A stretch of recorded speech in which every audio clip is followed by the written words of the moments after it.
ఆర్థిక మంత్రి పయ్యావుల కేశవ్ రాష్ట్ర బడ్జెట్ను 2026-27 వార్షిక బడ్జెట్ను అసెంబ్లీలో ఈరోజు ప్రవేశపెట్టారు.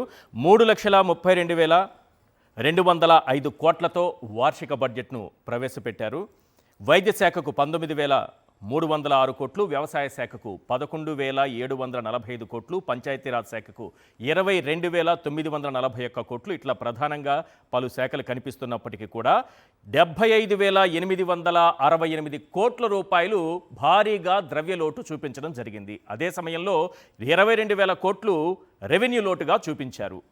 ఇక ఇప్పటికే ఈ 20 నెలల కాలంలో దాదాపు 3,27,000 కోట్ల రూపాయలు అప్పులు చేసినటువంటి రాష్ట్ర ప్రభుత్వం ఈ ఆర్థిక సంవత్సరంలో కూడా భారీగా అప్పులు చేయాలని నిర్ణయించింది. ఈసారి ఎంత అప్పులు చేయాలని నిర్ణయించిందో చెబితే కాస్త గుండె దిటవు చేసుకుని వినాల్సినటువంటి పరిస్థితి ఉంటుంది. దాదాపు 1,00,000 కోట్ల రూపాయలు అప్పులు చేయాలని నిర్ణయించింది. ఓపెన్ మార్కెట్ అప్పులు 76,182 కోట్ల రూపాయల అప్పులు చేయాలని నిర్ణయిస్తే కేంద్రం నుంచి 19,033 కోట్ల రూపాయలు అప్పులు చేయాలని నిర్ణయించింది. అంటే ఓవరాల్గా చూస్తే 97,000 కోట్ల రూపాయలు, దాదాపు 1,00,000 కోట్ల రూపాయలు అప్పులు చేయబోతోంది. ఇప్పటికే 3,25,000 కోట్ల రూపాయల అప్పులుంది. మరో 1,00,000 కోట్లు అంటే 4,27,000 కోట్ల రూపాయల అప్పు కంటి ముందు కనిపిస్తోంది. ఇక అమరావతి అప్పు, మనం అడ్డదారిలో తెచ్చే అప్పులు అన్నీ కూడా 5,00,000 కోట్లు ఈ ఆర్థిక సంవత్సరంలోనే దాటిపోయే అవకాశం చాలా స్పష్టంగా కనిపిస్తోంది. అలాగే నిరుద్యోగ భృతి 3,000 రూపాయలు ప్రతి నిరుద్యోగికి, 20 లక్షల మందికి ప్రతి నెల ఉద్యోగం వచ్చేంత వరకు ఇస్తానని చెప్పి 2 బడ్జెట్లలో ఎగ్గొట్టారు. 3వ బడ్జెట్లో కూడా నిరుద్యోగ భృతికి ఎగరామం పెట్టేశారు. ఇక మహిళలకు ఆడబిడ్డ నిధి 1,500, నీకు 1,500, నీకు 1,500 అన్నారు కదా, ఏ ఆడబిడ్డకు ఇప్పటి వరకు ఇచ్చింది లేదు. 2 బడ్జెట్లో ఎగ్గొట్టారు. ఈసారి కూడా ఒక్కటంటే ఒక్క రూపాయి కూడా కేటాయింపు జరగలేదు. ఇక అన్నదాత సుఖీబావుకు కేవలం 6,600 కోట్లు కేటాయించారు. కావాల్సింది ఎంత ఏడాదికి? 10,717 కోట్లు కావాల్సి వస్తే కేవలం 6,600 కోట్లు కేటాయించారు. 54 లక్షల మంది రైతు కుటుంబాలకు 20,000 రూపాయల పెట్టుబడి సాయం ప్రతి ఏటా అందిస్తామన్నారు. యగనామం పెట్టారు. అంటే అరకొరగా కేటాయింపులు జరిపారు. ఇక ధరల స్థిరీకరణ నిధి, ఆ స్థిరీకరణ నిధి కూడా చూసి తను చూసి తన దౌర్భాగ్యపు పరిస్థితిని చూసి నవ్వుకోవాల్సి వస్తుంది. ఎందుకంటే కేవలం 500 కోట్లు కేటాయించారు.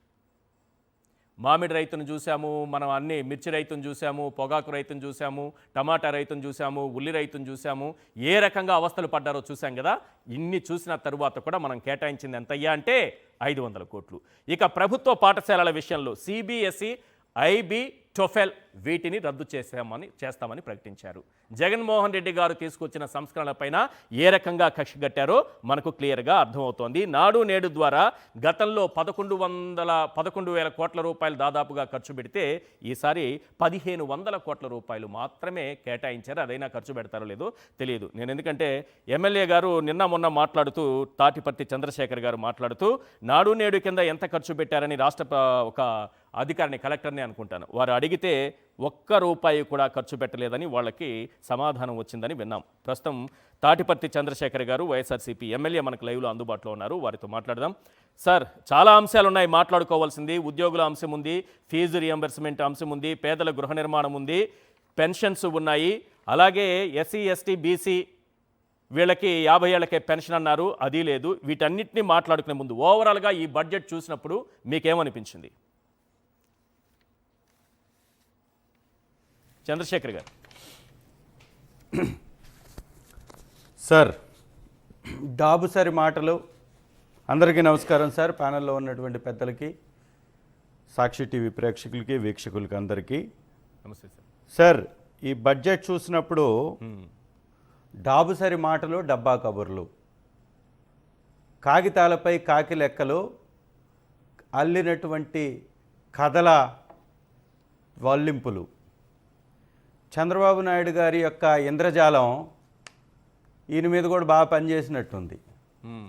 పయ్యావుల కేశవ్ గారు గత బడ్జెట్ని 10,000 కోట్లు అటు ఇటుగా తిప్పి కేటాయింపుల్ని తగ్గించి సంక్షేమానికి పూర్తిగా పాత్ర వేసేశారు.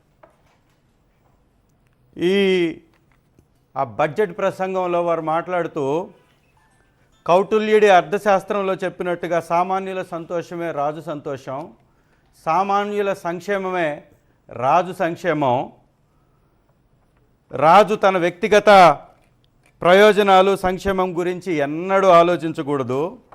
ప్రజల ఆనందంతో తన ఆనందాన్ని పొందాలని ఎల్లప్పుడూ ప్రయత్నించాలని వారు మాట్లాడినట్టుగా మనం చూసాం. అంటే ఈ అర్థశాస్త్రంలో మాట్లాడినటువంటి మాటలు పూర్తిగా శ్రీ జగన్మోహన్ రెడ్డి గారికి అతికినట్టు సరిపోతాయి. చంద్రబాబు నాయుడు గారికి పూర్తి విరుద్ధమైనటువంటి మాటలు. ఎందుకు ఈ మాట అంటున్నామంటే, వారి మాటల్లో వారు పొందుపరిచినటువంటి మాటలో నందరాజు వంశపు దుర్మార్గపు పరిపాలన నుంచి అని మాట్లాడారు. కానీ వారు మాట్లాడాల్సింది నారావారి వంశపు దుర్మార్గపు పరిపాలన నుంచి అని మాట్లాడాలి. వారు మాట్లాడినటువంటి వాటిల్లో కొన్ని కరెక్ట్గానే మాట్లాడారంటే చంద్రబాబు నాయుడు గారిని ఉద్దేశించి చెలుక్తలేశారు. అలాగే అనిపిస్తుంది. ఎందుకంటే సంక్షేమానికి పూర్తిగా పాత్ర పెట్టినటువంటి చంద్రబాబు నాయుడు గారి ఆధ్వర్యంలో వారు పనిచేస్తూ ద్రవ్యలోటు ఈ దేశంలోనే అత్యంత హీనమైనటువంటి స్థితిలో ఉంది ఏపీ రాష్ట్రం. ద్రవ్యలోటులో ఏపీ నంబర్ 1 స్థానంలో నిలిపినటువంటి ఘనుడు చంద్రబాబు నాయుడు గారని చెప్పకనే చెప్పాడు. ఈ దేశంలో అంతకు మించినటువంటి ద్రవ్యలోటుతో ఉన్నటువంటి ఏ రాష్ట్రము లేనే లేదు. ఎస్, 1995లో మిగులు బడ్జెట్తో మొదలైనటువంటి వారి యొక్క ప్రస్థానం 100 కోట్లు మాత్రమే బడ్జెట్లో ఉంచి దిగిపోయేలాగా చేసినటువంటి చరిత్ర, హీనమైనటువంటి చరిత్ర చంద్రబాబు నాయుడు గారిదని మరచి ఈ డబ్బా కబుర్లు చెప్పుకున్నాడు. అందుకే నేను అంటుంది, సంక్షేమానికి స్వర్ణాంధ్రగా మార్చినటువంటి వ్యక్తి శ్రీ జగన్మోహన్ రెడ్డి గారంటే సంక్షేమానికి పాత్ర పెట్టినటువంటి వ్యక్తి చంద్రబాబు నాయుడు అని చెప్పడానికి ఈ అప్పులే ఒక ఉదాహరణగా చెప్పొచ్చు. ఇంకొకటి కూడా చెప్పాలి అంటే జిఎస్డిపిలో 15% అంట 2047కి తీసుకెళ్తాడంట. అప్పుల్లో రాష్ట్రం ఘనమైనటువంటి చరిత్ర 33.11% వార్షిక వృద్ధి రేటుని సాధిస్తుంది అప్పుల్లో. మరి ఆర్థిక రాబడిలో ఎంతో తెలుసా సార్? కేవలం 1.97%. అది లిక్కర్ మీద వచ్చినటువంటి 2.9%ను కలిపితే 4.1%. ట్యాక్స్లు అంటే పన్నుల రూపంలో, పన్నేతర రూపంలో ఈ లిక్కర్కి సంబంధం లేకుండా రాష్ట్రం సాధిస్తున్నటువంటి ప్రగతి ఏంటంటే 2%. ఓకే, మామూలుగా సాధిస్తున్నటువంటి ఆర్థిక పరిస్థితి ఏంటి అంటే మైనస్ గ్రోత్లో ఆదాయం చూపిస్తూ ఉంటే జిఎస్డిపి మాత్రం 11 చిల్లర ఆయన చూపిస్తాడు. ఇప్పుడు 15కు పెంచుతున్నట్టుగా చూపిస్తాడు. ఆదాయం పెరిగితే కదా సార్ జిఎస్డిపి పెరుగుతుంది. మరి రాష్ట్ర ఆదాయం తగ్గుతుందని చెప్పడానికి 3,27,000 కోట్ల రూపాయలు అప్పు చేసిందే కనపడుతుంది. ఆదాయం పెరిగినప్పుడు జిఎస్డిపి పెరుగుతుంది, అప్పు పెరిగినప్పుడు ద్రవ్యలోటు పెరుగుతుంది. మరి ఏ విధంగా 15% గ్రోత్ సాధిస్తామని చంద్రబాబు నాయుడు గారు చెప్తున్నారు? అంటే పొంతన లేనటువంటి మాటలు, కొసగనటువంటి మాటలు. రాష్ట్రం ఒక్క ఉద్యోగం ఇవ్వకుండా జిఎస్డిపిని భారీగా పెంచి తప్పుడు లెక్కలతో చూపించడం ద్వారా అప్పులు పుడతాయనేటటువంటి ఆలోచనతో ఉన్నట్టుగా ఉంది. కానీ జిఎస్డిపిని భారీగా పెంచి చూపించడం వల్ల కేంద్రం నుంచి వచ్చే నిధులు ఆగిపోతాయని ఆయన అర్థం చేసుకోలేకపోతున్నారు.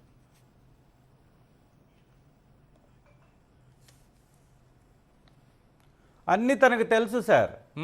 కావాలని ఆడే డ్రామాలలో భాగమే కదా ఇదంతా కూడా. ఈ రాష్ట్రంలో కాసులు సూట్ కేసుల్లో పెట్టుకొని రాజేష్ గారి ద్వారా లోకేష్ గారికి చేరుతుందనేటటువంటి చర్చ ఉంది. ఈ రాష్ట్రంలో ఇందాక కౌటిల్యుడి గారికి చెప్పినటువంటి ఆర్థిక శాస్త్రంకి సంబంధించినటువంటి ఆ అంశం చంద్రబాబు నాయుడు గారికి పక్కా సరిపోతుంది. ఎందుకంటే తన స్వార్థాన్నే ఎంచుకున్నాడు కాబట్టి, తన స్వార్థంలోనే ఎదిగాడు కాబట్టి. అసెంబ్లీ సాక్షిగా నిన్నేం చెప్పాడు సార్? గతంలో నేను చేసిన పరిపాలన కన్నా ఈ 20 నెలల్లో నేను చేసిన పరిపాలన అత్యంత సంతృప్తికరంగా ఉంది అని చెప్పారు. అవును. అంటే ఈ రాష్ట్రానికి 3,27,000 కోట్ల రూపాయల అప్పుని 2 సంవత్సరాల్లో చెయ్యడమే అత్యంత అభివృద్ధి అని ఆయన అనుకుంటుండడానికి కారణం ఏంటి అంటే, రాష్ట్రం మాత్రం అప్పుల కుప్పగా మారిపోతుంది. చంద్రబాబు నాయుడు గారి యొక్క ఆర్థిక స్తోమత మాత్రం విపరీతంగా పెరిగిపోతుంది. ఈ దేశంలో అత్యంత సంపన్నుడైనటువంటి ముఖ్యమంత్రిగా చంద్రబాబు నాయుడు గారు, అత్యంత సంపన్నుడైనటువంటి మంత్రిగా నారా లోకేష్ గారు, అత్యంత సంపన్నత కలిగిన మరో మంత్రిగా నారాయణ గారు, మరో ఎంపీగా పెమ్మసాని గారు ఉన్నారు. ఈ దేశంలో 10 మంది అత్యంత సంపన్నులైనటువంటి వాళ్ళలో 4 ఏపీ రాష్ట్రం నుంచి ఉన్నారు. అది కేవలం తెలుగుదేశం పార్టీకి చెందినటువంటి మంత్రులు, ముఖ్యమంత్రి అండి. మరి ఆర్థికంగా ఇక్కడ 3,27,000 కోట్ల రూపాయలు అప్పు చేసి ప్రజలకు ఇచ్చింది ఏందయ్యా అంటే 0. ఏదన్నా మాట్లాడితే వైఎస్ఆర్ కాంగ్రెస్ పార్టీ మీద నిందలు వేసే దాన్ని కూడా ఒకసారి చూద్దాం సార్. 3,33,000 కోట్ల రూపాయలు మాత్రమే వైఎస్ఆర్ కాంగ్రెస్ పార్టీ అభివృద్ధి. ఏమీ లేదు, అది కూడా మాట్లాడుకుందాం. గతం మా గురించి మాట్లాడారు కాబట్టి, వైఎస్ఆర్ కాంగ్రెస్ పార్టీ గురించి మాట్లాడారు కాబట్టి అది కూడా చూద్దాం. 3,33,000 కోట్ల రూపాయలు మాత్రమే 5 సంవత్సరాల్లో, 2 సంవత్సరాలు కరోనా ఉన్నా కూడా అప్పు చేసి 4,10,000 కోట్ల రూపాయలు ప్రజలకు అందించాం. అవును. డీబీటీ, నాన్ డీబీటీ పద్ధతి ద్వారా ప్రత్యక్ష పరోక్షంగా 4,10,000 కోట్లు అందించాం. కేవలం రైతులకి సార్, కేవలం రైతులకి వివిధ పథకాల ద్వారా 1,88,000 కోట్ల రూపాయలు అందించాం. కేవలం రైతులకి పంట కొనుగోలు కోసం కావచ్చు, ధాన్యం కొనుగోలు కోసం కావచ్చు, ఇన్పుట్ సబ్సిడీ కోసం కావచ్చు, రైతు భరోసా కేంద్రాల ద్వారా అందించినటువంటి అన్ని కార్యక్రమాల ద్వారా కావచ్చు 1,88,000 కోట్లు మేము అందించాం. 5 సంవత్సరాల్లో దాదాపు 4,10,000 కోట్లు అందించాం. మరి వాళ్ళ చంద్రబాబు నాయుడు గారు ఏంటి, ఇస్తానన్న సూపర్ 6లో ముఖ్యమైనటువంటి 2 పథకాలకి ఎగనామం పెట్టి మహిళలని 1,00,000 మందిని మహిళా వ్యాపారవేత్తలుగా తయారు చేస్తారంట. ముందు చెప్పడానికి సిగ్గుండొద్దు. 1,500 ఒక మహిళకి ఇవ్వడానికి మీ దగ్గర దిక్కులేదు. మీరు 1,00,000 మంది మహిళల్ని వ్యాపారవేత్తలుగా మారుస్తున్నారా? ఏం మాట్లాడుతున్నాం మనం అనేది స్పృహ, సోయా ఉండాలా లేదా? చంద్రబాబు నాయుడు గారు నిన్న అసెంబ్లీలో ఏం చెప్పాడు? నా గత పరిపాలన చెత్తగా ఉంది, ఈ పరిపాలన బాగుంది అని చెప్పాడు. అంటే గతంలో 1995 తర్వాత విజన్ 2020 అని తను ఏం చేయలేదని చెప్పకనే చెప్పాడు కదా. అప్పుడేమి చేయలేకపోయాను, ఇప్పుడు నేను చేస్తున్నానంటే ఇప్పుడేమి చేయట్లేదనేది మనకు పేపర్ మీద కనపడుతుంది కదా. అవును. మళ్ళీ ఇప్పుడు స్వర్ణాంధ్ర 2047 అంటే ఇది ఒక అభూత కల్పన, ఒక ఇంద్రజాలం, చంద్రబాబు గారి మాయాజాలం. ఇందాపూర్ మహారాజు, ఇందాపూర్ యువరాజు, కుప్పం చంద్రబాబు గారు కలిసి చేస్తున్నటువంటి ఇది ఒక డ్రామా తప్ప ఇంకొకటి కాదు. ఈ రాష్ట్రంలో ఏ పని జరగాలి అంటే కుప్పం వాసులకి కప్పం కట్టాలి. ఎవరు సార్? ఈ కుప్పం పెద్దలకు కప్పం కడితే తప్ప ఇక్కడికి కంపెనీలు వచ్చేటటువంటి అవకాశాలు లేవు. ఇంకేముంది, లోకేష్ గారే కదా, ఇందాపూర్ యువరాజు గారే కదా ఈ సకల శాఖ మంత్రిగా మండలిలో వచ్చేసి ప్రతిదానికి నేనే సమాధానం చెప్తానంటాడు. వేరే మంత్రులు ఉన్నా కానీ వారిని మాట్లాడనివ్వరు. ఏదన్నా మాట్లాడితే పైకి లేసేసి పెద్ద పెద్దగా వాయిస్ని పైకి పెంచి తన యొక్క స్థాయిని మరిచి ముఖ్యమైనటువంటి సీనియర్ నాయకుల మీద కూడా, ఎంతో అనుభవం కలిగినటువంటి నాయకుల మీద కూడా కళ్ళు ఎర్రగా చేసి పెద్ద పెద్దగా అరుస్తున్నటువంటి ఇందాపూర్ యువరాజు గారు హెరిటేజ్ వ్యవస్థ ద్వారా, ఇందాపూర్ అనేటటువంటి సంస్థ ద్వారా నెయ్యిని టీటీడీకి అమ్ముతున్నటువంటి చక్రవర్తి గారు. ఈ రాష్ట్రంలో చిట్ట చివరికి ఆ దేవుని యొక్క నెయ్యిని కూడా వేరే వాళ్ళకి అమ్ముకోనివ్వరు, వీళ్ళే అమ్మాలి. హెరిటేజ్ అనే పేరు ఉంటే వీళ్ళకి వస్తుంది కాబట్టి ఆ పేరు మార్చేసి ఇందాపూర్ అనేటటువంటి డైరీ ద్వారా సప్లై చేస్తూ ఇవాళ మళ్ళీ ఇందాపూర్ తోటి మేము పాలే కొంటాం, పెరిగే కొంటాం, మేము ఓన్లీ పన్నీర్ కొంటాం అంటారు. నీ పాలు మంచిది కాదని కేరళ రాష్ట్రం చెప్పింది, నీ పెరుగు మంచిది కాదని కేంద్ర సంస్థ చెప్తుంది, ₹1,00,000 పెనాల్టీ వేసింది. మరి నెయ్యి ఎలా మంచిది వస్తుంది? ఈ ఇందాపూర్ అనేటటువంటి డైరీ తోటి మీరు సంబంధాలు ఉన్నటువంటి పనీర్ ఎట్లా బాగొస్తుంది, పెరుగు ఎట్లా బాగొస్తుంది? నీ పెరుగు బాగలేదు. సో ఇవన్నీ కూడా హెరిటేజ్ అనేటటువంటి కంపెనీని నడుపుతున్నటువంటి ఇందాపూర్ యువరాజు గారి యొక్క కనుసన్నల్లో ఈ ప్రభుత్వం నడుస్తూ ఆర్థికంగా వెనకబడిపోతుంది. 1,00,000 కోట్లు మేము అప్పు చేస్తామని చెప్తున్నారు అంటే రాష్ట్రం ప్రగతి పదంలో నడుస్తుందా, పతనం వైపు అడుగులేస్తుందా? ఏం జరుగుతుంది ఈ రాష్ట్రంలో? అప్పుల కుప్పగా ఆందాన్ని మార్చేసి మీరు దిగిపోతే రేపు కట్టుకోవాల్సింది ప్రజలు కదా. నువ్వు ఇస్తానన్నటువంటి పథకానికి దిక్కు లేదు అంటే నీ యొక్క ఆర్థిక పరిస్థితి బాగలేదు అని నువ్వు చెప్పకనే చెప్తూ నీకు జిఎస్డిపి 15% ఎక్కడి నుంచి వస్తుంది, సంపద సృష్టి ఏ విధంగా జరుగుతుంది, ఏ విధంగా సంపదను సృష్టిస్తున్నారు. మీరు సంపద సృష్టి అని చెప్పినటువంటి సృష్టి మీకోసం సృష్టే తప్ప ఇంకొకరికి కానే కాదని మీరు చెప్పకనే చెబుతుంది. వాస్తవంగా ఈ యొక్క బడ్జెట్లో కనపడట్లేదా? 9 లక్షల కోట్లు అప్పు గత ప్రభుత్వం చేసిందని చెప్పుకోవడానికి సిగ్గుపడకపోగా 3,90,000 కోట్ల రూపాయల అప్పు చేసి దిగిపోయిన 2019లో దిగిపోయిన తెలుగుదేశం ప్రభుత్వం ఇవాళ అబద్ధాలు అసెంబ్లీ సాక్షిగా చెప్పడం అంటే అసెంబ్లీని అబద్ధాల అడ్డాగా మార్చడం తప్ప మరొకటి కాదు అనేది మాత్రం ఖచ్చితంగా మనకు అర్థమవుతుంది సార్. ఈ బడ్జెట్ ద్వారా ఏ ఒక్క వర్గానికి కూడా న్యాయం జరగల. సూపర్ 6 గురించి చెప్పండి. ఏ రైతులైతే ప్రభుత్వం మీద ఆధారపడ్డారో ఆ రైతులకు బడ్జెట్లో ఎగ్గొట్టినటువంటి నిరుద్యోగ భృతి కానీ లేకపోతే ఆడబిడ్డ స్త్రీనిదే ఆడబిడ్డ నిధి, ఈ 2 పథకాలు, ఆ తర్వాత మీ తల్లికి వందనం కానీ అన్నదాత సుఖీభావ కానీ వీటి కేటాయింపులు జరిగిన విధానం.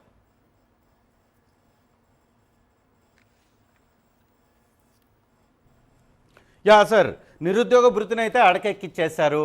3 సంవత్సరాల్లో ఏమీ ఇవ్వలేదు అంటే నిరుద్యోగుల్ని మరొకసారి మోసం చేశారు. ఓటు అనేటటువంటి ఆయుధం కోసం అసత్యాలని చెప్పారని ఇప్పుడు చెప్పకనే చెప్పేశారు. ఇక 3 సంవత్సరాల్లో ఇవ్వలేదంటే నెక్స్ట్ 2 సంవత్సరాల్లో కూడా పసుపు కుంకుమలాగా అరాకొరా కొంతమందికి ఇచ్చేటటువంటి పని ఏమైనా చేస్తారా, లేదా పూర్తిగా దాన్ని మార్చేస్తారా, మానేస్తారా అంటే మానేస్తారా అనేటటువంటి చర్చ అయితే జరుగుతుంది పెద్ద ఎత్తున.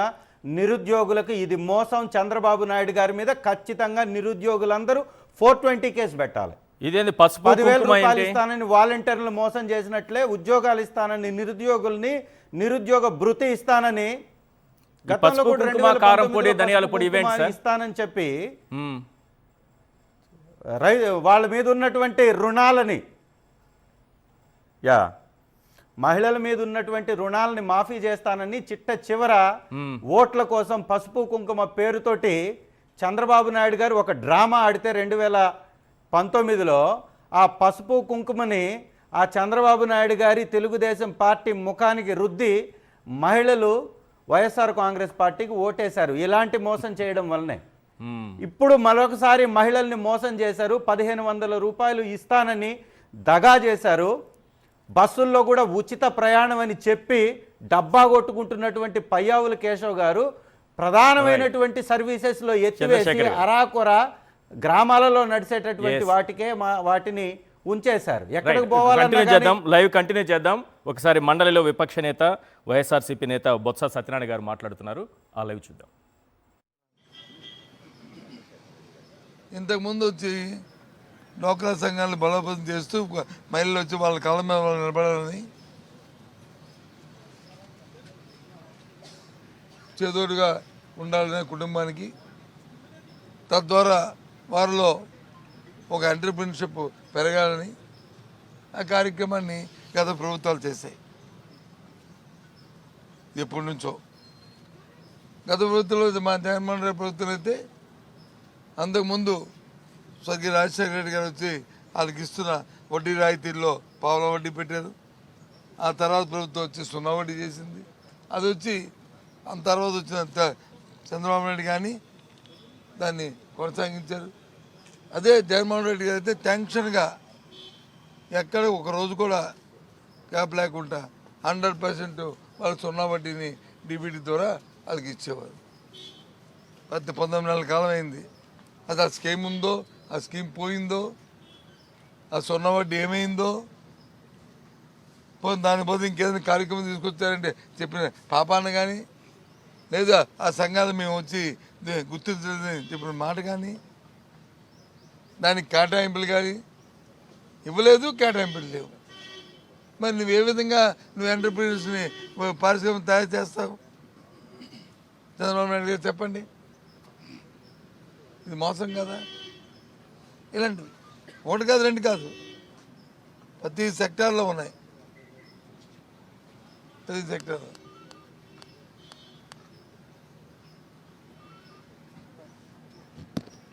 రూరల్ డెవలప్మెంట్ తీసుకుందాం. ఇవన్నీ ఎగ్జాంపుల్స్. ఇంకా డీటెయిల్డ్గా మేము జరుగుతున్న మా సభ్యులందరూ కూడా రోజు మీతో మాట్లాడుతుంటారు. అలాగే మా శాసనమండలిలో వాళ్ళ తాలూకా మాట్లాడిన వాళ్ళకి అవకాశం వచ్చినప్పుడు వాళ్ళు డీటెయిల్డ్గా ప్రతి వాళ్ళు మాట్లాడతాం. ఎన్ఆర్జీఎస్ ఉండేది, పనికి 6 పథకం ఉండేది. దాన్ని వచ్చి గత ప్రభుత్వం, ఈ ప్రభుత్వం వచ్చిన తర్వాత ఈ ప్రభుత్వ కేంద్రంలో దాని పేరు మార్చి 40% వచ్చి రాష్ట్రాల వాటా అన్నారు. దేంట్లో not only material component, labour కాంపోనెంట్లు కూడా, ఇంక్లూడింగ్ లేబర్ కాంపోనెంట్. దాంతోపాటు 6% వచ్చి సర్వీసెస్ ఏదైతే ఖర్చు ఉంటుందో అది కూడా, అందులో కూడా 40% కేంద్ర ప్రభుత్వం రాష్ట్ర ప్రభుత్వాలు పెట్టుకోవాలన్నారు. అంతకుముందు కేంద్రమే ఇచ్చింది 100%, ఆ 6% కూడా. అంటే మొత్తం అంతా చూసుకుంటే పోనీ గత సంవత్సరం, అంతకుముందు సంవత్సరాలు మా ప్రభుత్వం దగ్గర నుంచి చూసుకుంటే యావరేజ్గా సంవత్సరానికి 5,000 కోట్లు పని చేసేవాళ్ళం. ఈ రాష్ట్రం ఖర్చు పెట్టింది మ్యాండేట్స్ కానీ ఇవన్నీ వీటితో అన్నిటితో కలుపుకొని పనికి 6 పథకం తాలూకా బడ్జెట్. అంటే ఇప్పుడు మరి 40% అన్నప్పుడు ఏ రకంగా చూసుకుని 2,000 కోట్ల రూపాయలు దానికి ఎక్కడ ఉందండి? వాటిలో 500 కోట్లు వచ్చి దానికి బడ్జెట్లో ప్రావిజన్ చూపెట్టారు. మరి వాట్ ఎవర్ బ్యాలెన్స్ అంటే ఆ పథకం ఎత్తుకెళ్ళిపోయినట్టునే. అంటే రేపు మళ్ళీ దాని మీద డీటెయిల్డ్గా చెప్తాము, అది ఇది చెప్తారు. కానీ పెట్టినప్పుడే అయింది ఆలోచన. అందుకే ఇవన్నీ కూడా ఉన్నాయి. మరి దాంట్లో చెప్తా, ఇంకా డిస్కస్ చేస్తున్నాం. అప్పులు వచ్చి ఇప్పుడు చూశారు మీరు, 9,46,000 కోట్లు ఎంతో సబ్జెక్టు కరెక్షన్ పెట్టారు. రాష్ట్ర విభజన దగ్గర నుంచి వాళ్ళకు ఉన్న అప్పులు వారసత్వంగా వచ్చాయని చెప్పి వాళ్ళు చెప్పిన మాట. అది కూడా తప్పే, అది కూడా సత్యం మాటే. ఎందుకంటే మా ప్రభుత్వ హయాంలో అప్పుడు దగ్గరతో చెప్పాం 3,20,000 కోట్లు మాత్రమే మేము వచ్చి ఆ రోజు ఈ 5 సంవత్సరాల్లో ఇంక్లూడింగ్ కార్పొరేషన్ కలిపి మేము అప్పు చేశామని చెప్పి. అంతకుముందు తెలుగుదేశం ప్రభుత్వం ఉన్నప్పుడు తెలుగుదేశం ప్రభుత్వం 2,30,000 కోట్లు ఆలోపు చేసింది. అంతకుముందు రాష్ట్ర బైఫర్కేషన్లో మనకు వచ్చింది 1,00,000 కోట్ల దగ్గర. మొత్తం అన్నీ కలుపుకుంటే 6,00,000 కోట్లు. మళ్ళీ ఇప్పుడు 9, ఇంకో 3 లక్షలు దాన్ని పెంచారు. ఇలాంటి సత్యదూరాన్ని మాటలు పెట్టి మర్చిపోయినది ఇవన్నీ చూసుకున్న ఇంకోటి మా ప్రమాదకరమైన పరిస్థితి ఏంటంటే లోటు బడ్జెట్ 75,000 కోట్లు సుమారు దాంట్లో డెఫిసిట్ చూపెడతారు. ఏ రకంగా మరి దాన్ని సేకరిస్తారు? 75,000 కోట్లు, 97, సారీ కరెక్షన్ 97. ఏ రకంగా? ఎందుకు 3,35,000 అది అంకి చూపెట్టుకుని 9,000 కోట్లు అంటే మాటలు అంటే వంతాడు. ఎక్కడా కూడా ఈ రాష్ట్ర చరిత్రలో అంత. Right, welcome back. Purushottam Reddy గారు సీనియర్ అనలిస్ట్ మనతో పాటు జాయిన్ అయ్యారు. అలాగే కారుమూరి వెంకటరెడ్డి గారు వైఎస్ఆర్సీపీ అధికార ప్రతినిధి మనతో పాటు జాయిన్ అయ్యారు. సార్, పురుషోత్తం రెడ్డి గారు, ఓవరాల్ బడ్జెట్ చూడగానే మీ ఫస్ట్ రియాక్షన్ ఏంటి? యశోక్ గారు, అందరికీ నమస్కారం. నమస్తే సార్. సార్, బేసిక్గా బడ్జెట్ చూసినప్పుడు 2 మాటలు ఏమనిపిస్తుంది అంటే, ఒకటి ఇది రాష్ట్ర ప్రజల కోసం పెట్టిన బడ్జెట్టా, జగన్మోహన్ రెడ్డి గారి కోసం పెట్టిన బడ్జెట్ అని అర్థం కాల. జగన్మోహన్ రెడ్డి గారి కోసం బడ్జెట్ పెట్టండి సార్. అంటే జగన్మోహన్ రెడ్డి గారు ఏం చేసినాడు, మేమేం చేస్తాం, జగన్మోహన్ రెడ్డి గారు ఇదే కదా బడ్జెట్ అంతా, జగన్నామ స్మరణ తప్పే ఉన్నాయి. జనరల్ గా బడ్జెట్ అప్పుడెప్పుడు కూడా వాళ్ళు ఏం చేయబోతారో వాటి చుట్టూ నడపాలి బడ్జెట్ ప్రసంగం. రెండోది, తెలుగుదేశం పార్టీలో మొదటి నుంచి ఉన్నటువంటి పర్యాయ పదాలు 2. ఒకటి విధ్వంసం, పునర్నిర్మాణం. అంటే ఇంకా 50 ఏళ్ళు పోయినా కూడా పునర్నిర్మాణమే. పునర్నిర్మాణం ఎన్నిసార్లు చేస్తాం? గతంలో ఈ విధ్వంసం అయిపోయింది, ఇప్పుడు ప్రతిదాన్ని పునర్నిర్మాణం చేసుకుంటూ చాలా కష్టాల్లో ముందుకు తీసుకెళ్తున్నాం అనే మాటలు మాట్లాడుతున్నారు. ఇది మొదటి అంశం. నాకు చాలా మంది ఏమనుకుంటున్నారంటే, బడ్జెట్, ఇప్పుడు ఎమ్మెల్యే గారు కూడా బడ్జెట్ కేటాయింపుల గురించి మాట్లాడారు, మీరు కూడా ప్రస్తావించారు. నా పాయింట్, అసలు కేటాయింపులు అమలు అవుతాయా అన్నది మొదటి ప్రశ్న. ఓకే. ఎందుకంటే ఈ ప్రభుత్వం వచ్చిన తర్వాత మొదట ప్రవేశపెట్టిన బడ్జెట్ లో దాదాపు 2,94,000 కోట్లు ఖర్చు పెట్టి అంచనా వేసి 2,74,000 కోట్లు ఖర్చు పెట్టారు. అంటే 20,000 కోట్ల వాళ్ళ అంచనాలు అందుకోలేదు. ఆ, ఇప్పుడు లేటెస్ట్ జరుగుతున్న బడ్జెట్ ఇయర్ లో మా అసెస్మెంట్ ప్రకారం మినిమం 40,000 కోట్లు అందుకోలేదని మా అంచనా. అంటే ఇది పైకి కనిపిస్తున్న భారీ బడ్జెట్ లాగా కనిపిస్తున్న 40,000 కోట్ల రూపాయల వరకు అందుకోలేదని మీరు అనుకుంటున్నారా? ఈ నడుస్తున్న బడ్జెట్ గురించి మాట్లాడుతున్నా. ఇంకా రాబోయే బడ్జెట్ ఇంకెన్ని వేల కోట్లు అందుకోలేదు అనేది అసలు ప్రశ్న. అంటే 3,32,000 మీరు చెప్పేది 25-26 40,000 కోట్ల? యా, ఆ, ముగిపోయిన బడ్జెట్. అదే అదే అదే ఫస్ట్ బడ్జెట్ 20,000 కోట్లు అందుకోలేదు. అవును. అది ఏమవుతుంది ఈశ్వర్ గారు, 20,000 కోట్లు అందుకోకపోవడం వల్ల, సాధారణ భాషలో మాట్లాడాలంటే 20,000 కోట్లు అందుకోకపోవడం వల్ల మీరు మొదటి సంవత్సరం బడ్జెట్ లో రైతులకు రైతు భరోసా అనౌన్స్ చేశారు. కావాలంటే చూడండి, 5,000 కోట్లు. కానీ రూపాయి కూడా ఖర్చు పెట్టాల. ఎందుకు ఇవ్వలేదు? అది 20,000 కోట్లు యాడ కట్ చేస్తారు? బడ్జెట్ కేటాయింపులు కాడ మతలబ్ ఏంటంటే కేంద్ర రాష్ట్ర ప్రభుత్వాలు కలిపి కూడా నాన్ ప్లాన్ బడ్జెట్ ని వైడ్ చేసేశారు. ఓకే. ఇప్పుడు నాన్ ప్లాన్ లేదు, ప్లాన్ లేదు. అందువల్ల ఏమవుతుంది, దేనికి ఎంత కేటాయిస్తానో అర్థం కాదు. నాన్ ప్లాన్ అనివార్యంగా అమలు చేయాల్సిందే, ఎందుకంటే ఉద్యోగుల జీతభత్యాలు, అడ్మినిస్ట్రేషన్ ఖర్చులు, యథాతథంగా అప్పులు, వడ్డీలా ఉంటాయి. అంటే ప్లానింగ్ బడ్జెట్ లో అందుకోకపోతే మొత్తం తన ప్రయారిటీ లేని వాటర్ కట్ చేసేస్తారు, అమలు చేయరు. అందువల్ల మొదటి సంవత్సరం 20,000 కోట్లు, నడుస్తున్న బడ్జెట్ 30,000-40,000 కోట్లు అందుకోలేదని నేను అనుకుంటున్నాను. ఇప్పుడు పెట్టే బడ్జెట్ కూడా ఇంకా అంతకన్నా ఎక్కువ ఉంటుంది. ఓకే. ఇప్పుడు ఉదాహరణ చూడండి, వాళ్ళ అసెస్మెంట్ ప్రకారం 3,26,000 కోట్లలో 41% పన్నేతర బడ్జెట్ ద్వారా వస్తుందన్నారు. దాదాపు 1,36,000 కోట్ల రూపాయలు అసెస్మెంట్ వేశారు. కేంద్ర బడ్జెట్ నుంచి 19 కేంద్ర పన్నుల వాటాలో 19% అంటే దాదాపు 64,000 కోట్లు వస్తుందని అంచనా వేశారు. ఈ 64,000 కోట్లు మన పర్ఫార్మెన్స్ ఎప్పుడు కూడా రాష్ట్రంలో అంచనాలకు తగ్గట్టు లేవు. నా మొదటి రిమార్క్ ఏంటంటే, మనం వేసిన అంచనాలు కరెక్ట్ కాకపోతే జరగబోయే పరిణామాన్ని గురించి చెప్తున్నారు. తర్వాత కేటాయింపులు ఎంత బాగున్నాయనేది రెండో చర్చ. ఫస్ట్ ఆఫ్ ఆల్ ఇచ్చిన కేటాయింపులు అమలు అవుతాయా? అమలు అవ్వాలంటే అవన్నీ రావాలి ప్రస్తుతానికి ప్రభుత్వానికి ఆదాయం వస్తేనే, రూపాయి రాక వస్తేనే అది పోకపోతుంది. అవును. కాబట్టి ఇప్పుడు ఉదాహరణకు గ్రాంట్, కేంద్ర ప్రభుత్వ గ్రాంట్ 10% 32,000 కోట్ల అంచనా వేస్తున్నారు. ఇది చాలా పెద్ద అంచనా అనుకుంటున్నాను. ఇది కేంద్ర గ్రాంట్ రాకపోతే, కేంద్ర గ్రాంట్ అనుకున్నట్టు రాకపోయినా, అదేవిధంగా అప్పులు 1,00,000 కోట్లు అంచనా వేస్తున్నారు. అదే వచ్చేట్టుగా ఉన్నాయి. ఎందుకంటే మనం చేయడం ఎడాపడా చేసేస్తున్నారు, అనుకున్న దానికన్నా ఎక్కువ చేసేస్తున్నారు. అప్పులు చేసే దాంట్లో గ్యారంటీ తప్ప ఆదాయాలు వచ్చే దాంట్లో మనకు ఉదాహరణకు జిఎస్టీ అనుకున్నట్టు రాలేదు కదా గత ప్రభుత్వంతో పోల్చుకుంటే.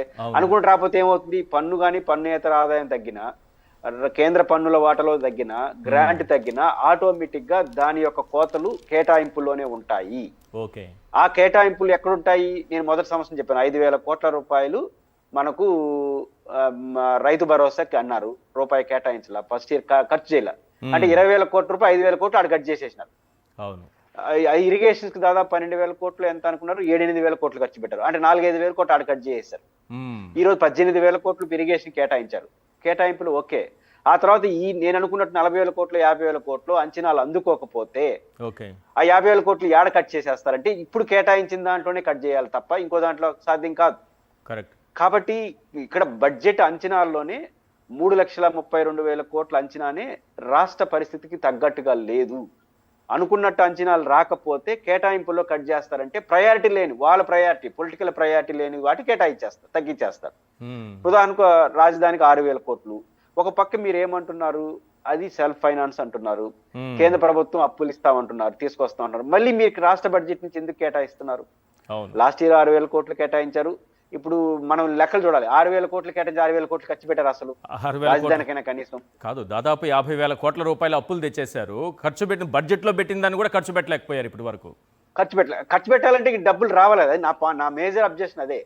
మీరు అనుకున్న అంచనా ప్రకారం డబ్బులు కేటాయింపులు ఎప్పుడు కూడా ప్రభుత్వాలు ఎందుకు చేస్తాయంటే రాజకీయ ఈక్వేషన్ కోసం. మేము ప్రతి రంగానికి కేటాయించాము, వెంటనే ప్రజలు ఏమనుకుంటారు, మా రంగానికి కేటాయించలేదు అంటారు. ఘనంగా నిధులు కేటాయించుకుంటా పెంచుకుంటా పోతుంటే ఫస్ట్ సాటిస్ఫాక్షన్, ఓ మా కోసం కేటాయించారని. అది అయిపోయిన తర్వాత అసలు సంగతి స్టార్ట్ అవుతుంది.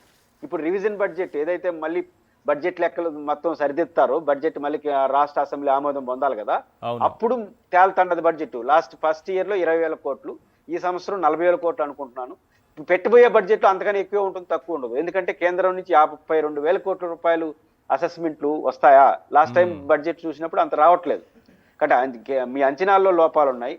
దాదాపు నాకు అర్థం కాంది ఈశ్వర్ ఇప్పటికీ మనకు బడ్జెట్కి మనం అప్పులు ఎప్పుడు కూడా ఎఫ్ఆర్బిఎం లిమిట్స్ లోపనే ఉండాలి కదా. అది ఇక్కడ 1,00,000 కోట్లు ఎట్ట చేయగలుగుతారని ఇప్పుడు ఆశ్చర్యంగా ఉంది. మీరు 50 నుంచి 70,000 కోట్ల పైన చేయడానికి చట్టపరంగా అవకాశాలు లేవు. అయినా 1,00,000 కోట్ల రూపాయలు అప్పులు చేయడానికి సిద్ధపడుతున్నారు. జిఎస్డిపిని పెంచి చూపడం ఇందులో భాగం అనేది కూడా ఒకటి వినిపిస్తుంది కదా, ఈ అప్పులు అది తెచ్చుకోవడానికి. అప్పులు ప్రజలకి కేటాయింపులు చూపడానికి, మీరు అన్నట్టు అప్పులు తేవడానికి. అప్పులు మీరు బడ్జెట్ లో చూపిన లెక్కల ఆధారంగా ఈరు కేంద్ర ప్రభుత్వ అనుమతి తీసుకుని వస్తాయి అప్పులు. అవును, ఇదొక పంచాయతీ మనకు ప్రధానంగా కనిపిస్తున్నట్టు లోపం. అంటే బడ్జెట్ కేటాయింపుల్లో ఈ మతలబులన్నీ ప్రధానంగా చేసుకొని అమలు చేసే ప్రయత్నంలో ఏదైతే ప్రజలకి సాధారణ ప్రజలకి ఇచ్చిన హామీలు అమలు కావు. ఓకే, అమలు కాకపోవడం వల్ల ఏమవుతుంది, కేటాయింపుల్లో అన్యాయం జరిగింది అనేది ఒక పాయింట్. అవును. రెండోది జగన్మోహన్ రెడ్డి గారి కోసం బడ్జెట్ కేటాయించడం ఎందుకు ఫస్ట్ అన్నానంటే, మీరు జగన్ గారి ఫాలో కావడం లేదా ఇంకా ఆదరణ కొత్త సమస్యలు తేవడం తప్ప. ఉదాహరణకు అప్పులమయం చేశాడు జగన్మోహన్ రెడ్డి గారు. జగన్మోహన్ రెడ్డి గారు 5 ఏళ్ళలో చేసింది 3 లక్షల చిల్లర కోట్లు, మనం 2 ఏళ్ళలో చేసాం. 9 లక్షల, ఒక సెకండ్ నేను రాసి పెట్టుకు, 9,47,000 కోట్ల రూపాయలు అప్పులు చేశారనలే. పయ్యావుల కేశవ్ గారు చాలా తెలివిగా మాట్లాడారు. 9,47,000 కోట్ల రూపాయలు అప్పులు మిగిల్చి వెళ్ళారు అన్నారు. అది మిగిల్చారు, మనం కలుస్తున్నాం, ఇంకా పెంచుతారు మిగిల్చినట్టు ఆయనతో సహా. వీళ్ళే కదా పోయిన బడ్జెట్ సమావేశాల్లో 3,37,000 కోట్ల రూపాయలు అప్పులు చేసింది గత ప్రభుత్వం అని వీళ్ళే చెప్పారు. మళ్ళీ ఇప్పుడు 9,47,000 కోట్ల రూపాయలని వీళ్ళే చెప్తున్నారు. అదే అంటుంది, మేము చేసిన అప్పులతో సహా బడ్జెట్ లో శాఖలకు, వివిధ శాఖలకు నిధుల కేటాయింపు పెరుగుతుంది కానీ ఈ అప్పులు లెక్కలు పెంచేస్తున్నారు. అదే ఈశ్వర్ గారు, బేసిక్ గా మనం 1,00,000 కోట్ల రూపాయలు ఉమ్మడి రాష్ట్రం నుంచి మనకు వారసత్వంగా అప్పు వచ్చింది. 2 లక్షల చిల్లర కోట్లు అప్పుడే కేంద్ర రాష్ట్ర తెలుగుదేశం ప్రభుత్వం చేసింది. జగన్ గారు 3 లక్షల చిల్లర కోట్లు చేశారు. ఇప్పుడు వీళ్ళు 3 లక్షల చిల్లర కోట్లు చేసినారు. అన్నిటికీ జగన్ గారిని బాధ్యత వహించమంటారు. అది నేను జగన్ గారి కోసం ఏమైనా బడ్జెట్ పెట్టారని నేను అనింది. ఇప్పుడు ఉమ్మడి రాష్ట్రం నుంచి వచ్చిన దానికి జగనే బాధ్యుడు. చంద్రబాబు 14-19 మధ్య చేసింది, చంద్రబాబు చేసింది, జగన్మోహన్ రెడ్డి ఇప్పుడు చేస్తున్నది కూడా దీనికి కూడా ఆయనే బాధ్యుడు. అంతే, 9 లక్షల చిల్లర కోట్లకి ఆయనే బాధ్యుడు. అంటే ఇంకా ఆయన రాష్ట్రం పుట్టినప్పటి నుంచి, జగన్మోహన్ రెడ్డి గారు పుట్టినప్పటి నుంచి కూడా ఆయనే బాధ్యత. మొత్తం 9 లక్షలు అంటే 3 లక్షల చిల్లర కోట్లు, ఇప్పుడు 1,00,000 కోట్లు 4 లక్షల చిల్లర కోట్లు. అంటే మనకు మొత్తం బడ్జెట్ లో ఇప్పటికే చంద్రబాబు గారు నెంబర్ 1 అయిపోయారు బడ్జెట్ లో అప్పులు చేసిన దాంట్లో. మళ్ళీ జగన్ గారు బాధ్యులు చేస్తారు. అంటే అప్పులు జగన్ గారే బాధ్యులు. అంటే వీళ్ళు 2 ప్రభుత్వాలకి, ఉమ్మడి రాష్ట్రానికి ఆయన చేసిన అప్పులకి అన్నిటికీ జగన్ గారే బాధ్యుడు. ఓకే, 2 జగన్ గారు అప్పులు చేస్తున్నారు అని చెప్పారు. జగన్ గారి కన్నా ఎక్కువ అప్పులు మీరే చేస్తున్నారు. జగన్ గారు సంక్షేమ పథకాలు ఇస్తున్నారు, మేమే ఇస్తామంటున్నారు. మీరు కొత్త ఏందంటే చెప్పింది చేయకపోవడం. ఇప్పుడు ఉదాహరణకు సూపర్ 6 విజయవంతంగా అమలు చేసామంటారు. అక్కడ పక్కనున్న అచ్చెన్నాయుడు గారేమో సూపర్ 6 లో ఒక పాయింట్ అమలు చేస్తే రాష్ట్రాన్ని అమ్ముకోవాలంటాడు. అదేది ఆడబిడ్డ నిధి కానీ అమలు చేయాలంటే రాష్ట్రాన్ని, పక్కనున్న కేబినెట్ మంత్రి ఏమో రాష్ట్రాన్ని అమ్ముకోవాలి, సూపర్ 6 అమలు చేస్తే, ఈయనేమో సూపర్ 6 అమలు చేసామని చెప్పేస్తాడు. అంటే కాబట్టి మొత్తం చూస్తున్నప్పుడు 2 ఒకటి ప్రతిపక్షాన్ని విమర్శించడానికి, తాము గురించి తాను చెప్పుకోవడం కోసం. రెండోది, నేను ఆందోళన చెందుతుంది బడ్జెట్ లో, నా మాస్టర్ రియాక్షన్ అడిగారు కాబట్టి ఈ బడ్జెట్ లో కేటాయింపులు యాజ్ ఇట్ ఈజ్ గా అమలు కావు. ఇది నా ఫస్ట్ రియాక్షన్స్. తాటిపర్తి చంద్రశేఖర్ గారు, జగన్మోహన్ రెడ్డి గారు అమలు చేస్తున్నటువంటి సంక్షేమ పథకాలని అమలు చేస్తూనే వాటిని ఎగ్గొట్టం, వాటిని కూడా కంటిన్యూ చేస్తానే మేము సూపర్ 6 అదనంగా కొన్ని పథకాలు కూడా తీసుకొస్తున్నామని చెప్పారు. అవి పోయాయి, జగన్మోహన్ రెడ్డి గారి పథకాలన్నీ పోయాయి. వీళ్ళు ఇచ్చినటువంటి సూపర్ 6 అయినా సరే సక్రమంగా అమలు చేస్తున్నారా? 3వ బడ్జెట్ను మనం చూస్తున్నాం.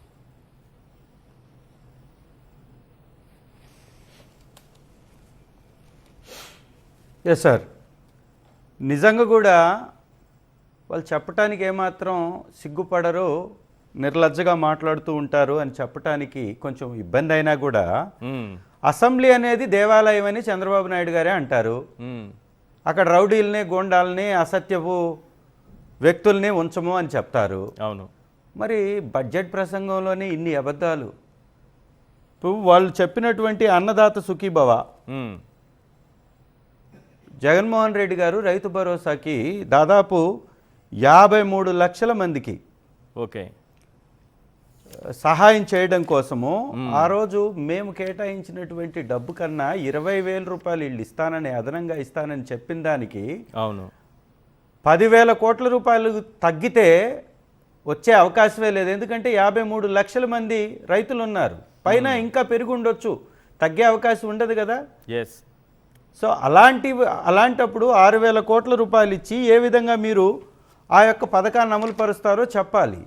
తర్వాత ధరల స్థిరీకరణకు సంబంధించి 500 కోట్ల రూపాయల ఆ రోజు జగన్మోహన్ రెడ్డి గారు 2,000 కోట్ల రూపాయలు ధరల స్థిరీకరణకి పెడితే ఇంత తక్కువ ఎలా సరిపోతుంది అంటున్నారు. ఇవాళ 4వ వంతు కూడా పెట్టడానికి మీకు చేతులు రావట్లేదు. ఏ విధంగా ఈ యొక్క కార్యక్రమాలని వీళ్ళు తుంగలో తొక్కేస్తున్నారో ఒకసారి చూడాలి. రెండవది అప్పుల మీద కూడా వారి ప్రసంగంలో జూన్ 12, 2024 నాటికి 23,556 కోట్ల రూపాయలు బకాయిల్ని చెల్లించాము, గత ప్రభుత్వం చేసినటువంటి బకాయిలు అంటున్నారు. చంద్రబాబు నాయుడు గారు దిగిపోయే సమయానికి వారు వదిలిపెట్టిపోయినటువంటి బకాయిల్ని వైఎస్ఆర్ కాంగ్రెస్ పార్టీ ఎంత చేసిందో తెలుసా సార్? ధాన్యం కొనుగోలు బకాయిలు 920 కోట్లు, విత్తనాల బకాయిలు 384 కోట్లు, విద్యుత్ బకాయిలు 8,845 కోట్లు, ఉచిత విద్యుత్ వ్యవసాయానికి ఇచ్చినటువంటి సబ్సిడీ బకాయిలు 43,744 కోట్లు సార్. అంటే కేవలం నేను ఈ యొక్క 5 సబ్జెక్ట్స్నే చెప్పాను. అంటే దాదాపు 50,000 కోట్ల రూపాయలు ఎగనామం పెట్టి వెళ్ళిపోతే మేము అవన్నీ పేమెంట్ చేసి విద్యుత్ ఫీడర్ల యొక్క సామర్థ్యాన్ని పెంచి, అంటే రైతులకు విద్యుత్ ఇవ్వాలంటే ఆ ఫీడర్ల సామర్థ్యాన్ని పెంచాలి కదా, పెంచడానికి 17,000 కోట్లు ఖర్చు చేశాం మేము. 17,000 కోట్ల రూపాయలు ఖర్చు చేసి అది ఒక 50,000 కోట్ల రూపాయలు బకాయిలు కట్టి ప్రతి ఇస్తానన్నటువంటి పథకాన్ని ఇచ్చాం, నవరత్నాలను ఇచ్చాం, చెప్పనటువంటి అనేక పథకాలను అమలుపరిచాం. ఇవాళ 6 పథకాలు అమలుపరచడానికి ముక్కుతూ మూలుగుతూ ఒకరేమో రాష్ట్రాన్ని అమ్మేయాలంటారు, ఇంకొకరేమో సూపర్ సక్సెస్ అయినాయని సభలు పెడతారని వారు చెప్పినట్టుగా ఈ మాటలకి చాష్టలకి పొంతన లేనటువంటి వ్యవహార సరళి ఈ రాష్ట్రంలో కనపడుతుంది. ప్రతిదీ కూడా పేపర్ మీద పెడుతున్నారు వాళ్ళు. ఒక సైడ్ నుంచి కనపడుతుంది, కాగు లెక్కలు చెప్తున్నాయి, ఆర్బీఐ లెక్కలు చెప్తున్నాయి, రైతులు అల్లాడిపోతున్నారు. మోందా తుఫాను వస్తే ఈ రోజు వరకు వాళ్ళని వెళ్ళేసి ₹1 సహాయం చేసినటువంటి నాదుడు లేడు. అక్టోబర్లో వచ్చినటువంటి మోందా తుఫాను ఈ రోజు వరకు ఒక్కరెళ్ళి ₹1 ఇవ్వలేదు. ధాన్యం కొనుగోలుకు సంబంధించినటువంటి వ్యవహారాల మీద కూడా ఏమాత్రం వాళ్ళకి చిత్తశుద్ధి లేదు అని మరొకసారి నిరూపించుకున్నారు.